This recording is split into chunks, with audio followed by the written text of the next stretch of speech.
కేంద్ర మంత్రివర్గ సమావేశం ముగిసింది. వివరాలు ప్రకాష్ జవదేకర్ మీడియాకు వివరిస్తున్నారు. లైవ్ చూద్దాం. सहूलतें उसको मिलेगी और केवल जब बहुत ही विशेष आपदा होगी, कोई प्राकृतिक आपदा आई या अत्यधिक महंगाई हो गई या कोई युद्ध हो गया, इस तरह का कोई कारण है बड़ा, तो ही ये बंधन फिर लग सकते, नहीं तो लगाने की जरूरत नहीं है। और इसलिए किसानों की ये मांग 50 साल से थी, जो आज तक पूरी नहीं हुई थी, आज ये पूरी हुई है। निश्चित किसान इसका स्वागत कर रहे हैं। बाकी दो निर्णय है जिसकी जानकारी तोमर जी देंगे, मैं केवल एक शब्द में उसका उल्लेख करूंगा। एग्रीकल्चर प्रोड्यूसर मार्केट कमेटी के बंधन से किसान मुक्त हुआ है। किसान कहीं भी उत्पादन बेच सकेगा, ज्यादा दाम देने वाले को बेचने की आजादी मिली है किसान को,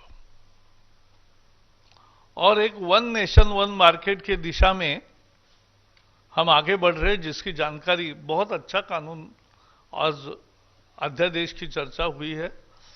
वो अध्यादेश के बारे में अधिक जानकारी जो हम कानून बनाने जा रहे हैं उसकी जानकारी तोमर जी देंगे। एक तीसरा महत्वपूर्ण निर्णय हुआ, ज्यादा कीमतों के गारंटी पर कृषि उपज समझौते से बेचने की किसान को अनुमति मिली है। यानी कोई निर्यातक है, कोई प्रोसेसर है, कोई दूसरे पदार्थों का उत्पादक है, तो उसको कृषि उपज दोनों के आपसी समझौता जो होगा उसके तहत बेचने की सुविधा आज मिली है, जिससे सप्लाई चेन खड़ी होगी। भारत में पहली दफा ऐसा कदम उठाया गया है और उसके सारे महत्वपूर्ण पहलू तोमर जी बताएंगे। चौथा एक निर्णय हुआ है, it's important for commerce and industries. We know the world situation, industries are thinking to diversify their investments in different localities. So, to ensure that the investment enhance in India, an empowered group of secretaries has been formed. And simultaneously in every ministry, there will be project development cell. This will make India more investor-friendly destination and will also handhold the new industries. It will give fillip to domestic industries. It will bring synergies between ministries and departments, among center and state governments, in policy matters. It will give boost to the economy and open up immense direct and indirect employment opportunities. Investment आती है, उद्योग आते हैं, तो स्वाभाविक है कि प्रत्यक्ष अप्रत्यक्ष रोजगार बढ़ते हैं, और वो रोजगार बढ़ना महत्वपूर्ण है। जो प्रोजेक्ट डेवलपमेंट सेल हर मंत्रालय में होगा, वो जो प्रोजेक्ट्स उनके मंत्रालय के दायरे के अंदर आएंगे उनका हैंड होल्डिंग करेंगे, उनको जमीन ठीक तरीके से मिले, जल्दी मिले, हर एक कल कारखाने के एस्टैब्लिशमेंट के समय कोई दिक्कतें आती है, वो दिक्कतें तुरंत दूर हो, ये सारी व्यवस्था प्रोजेक्ट डेवलपमेंट सेल करेगा।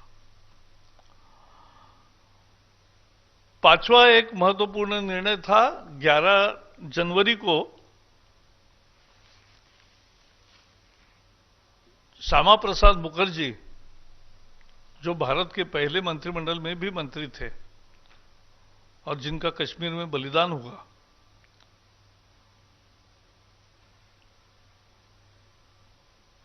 कोलकाता पोर्ट को श्यामा प्रसाद मुखर्जी का नाम देने का फैसला आज लिया गया, जिसकी घोषणा प्रधानमंत्री जी ने 11 जनवरी को वहां कोलकाता में की थी। So today we have renamed the Kolkata port as Kolkata Shyama Prasad Mukherjee Port.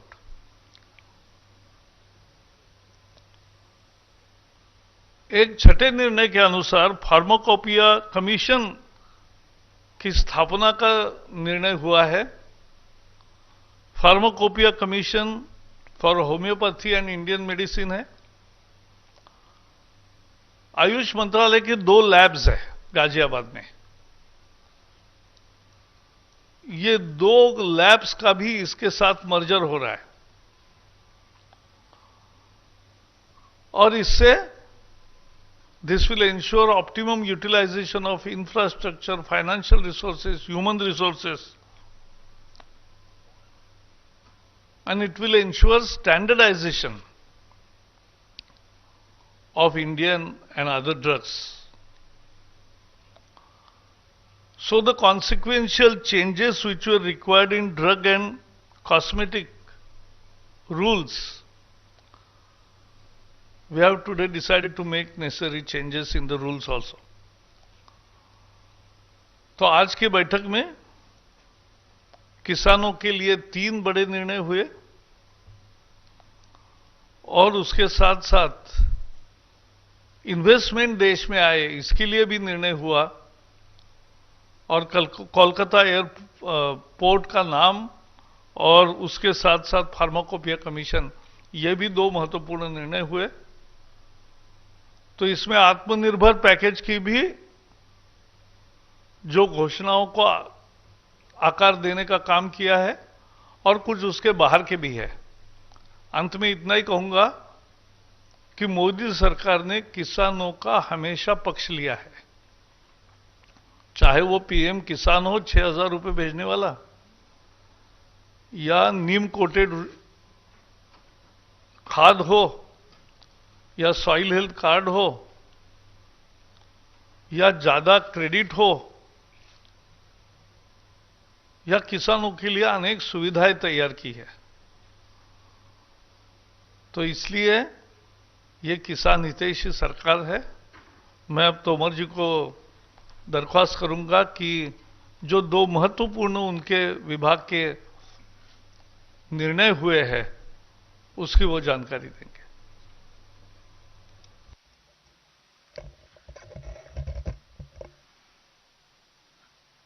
धन्यवाद माननीय प्रकाश जावड़ेकर जी,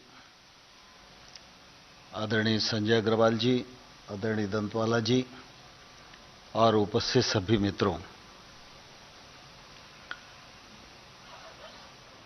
2014 में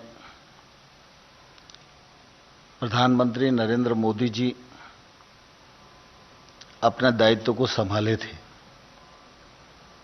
तब से लेकर आज तक लगातार उनकी कोशिश है कि मंत्रिपरिषद के निर्णय के केंद्र में गांव, गरीब और किसान रहे।